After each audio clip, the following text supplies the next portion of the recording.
Alright, so take half a cup of almonds and about 8 ounces of mushrooms. We're just going to chop these up really quick.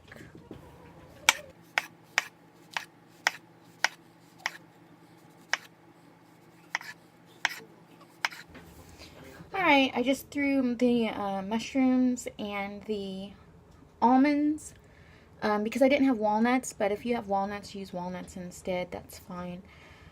Half a cup and 3 cloves of garlic, and I'm just going to roast them in the oven until they're nice and toasty. That will probably take about 15-20 minutes at 350 or 175 if you're overseas, Celsius. Alright, I'm going to take half an onion.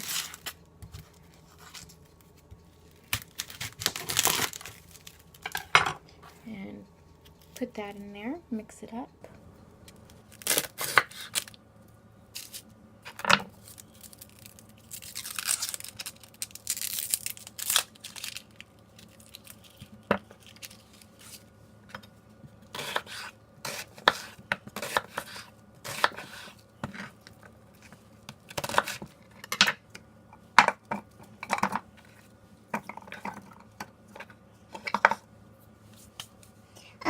Also going to take about 3/4 cup of gluten-free plain breadcrumbs. Make sure, even though it says plain, read the ingredients because the first one that I picked up had honey in it. This one does not. And then I made some beans just in the Instapot last night. Now these are some garbanzo beans and some black beans together. So that's what I'm going to use. You could also use canned beans if you want. You know, whatever's easiest for you.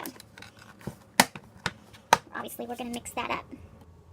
Okay, we're going to add some jalapeno. This is totally optional. You do not have to add any if you don't want.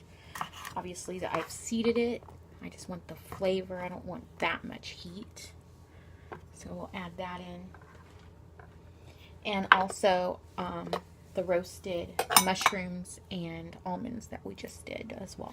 Alright, then we're just going to season it. I would put a little bit of salt and pepper to taste.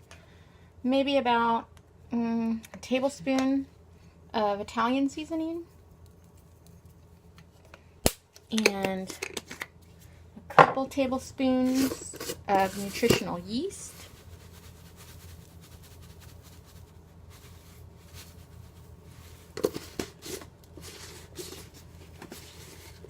Then we can add our flaxseed egg. It's been sitting there as well. You know how to make the flaxseed egg, right? 1 tablespoon of flaxseed, a couple of tablespoons of water, and just let it set. And that'll bind it all together for us to make our meatballs or meat patties, whatever you would like. All right.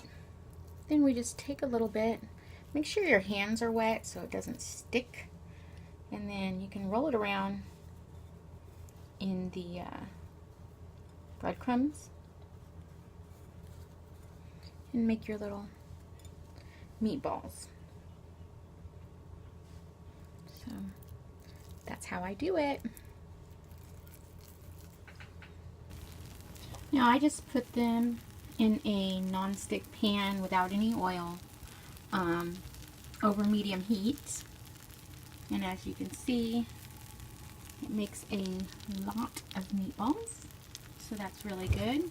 And also remember, we just used 2 cups of the beans, and I also got 4 burger patties out of that as well, so that will last us a few meals with just 2 cups of beans as our base. Alright, I'm going to just take our rolls. I'm putting a little garlic salt in there just to make them taste a little bit better. And we'll toast those and then put our meatballs in there when they're marinated. Alright, so there's our toasted buns with our meatless meatballs on them, and it's really sad how lazy I am, but I'm gonna go ahead and show you how lazy I get sometimes. Don't we all sometimes get lazy in the kitchen? So I'm gonna take my pasta sauce, and to make it like a marinara sauce, I'm just gonna add some basil, just right on there, and some oregano. Now, that's my sauce, and we're gonna throw that on the sandwiches, and there's our meatball subs. And that's what they look like, all finished and ready to dig into. So you tell me what you think. Do you like it? Simple, easy, makes a lot, really cheap.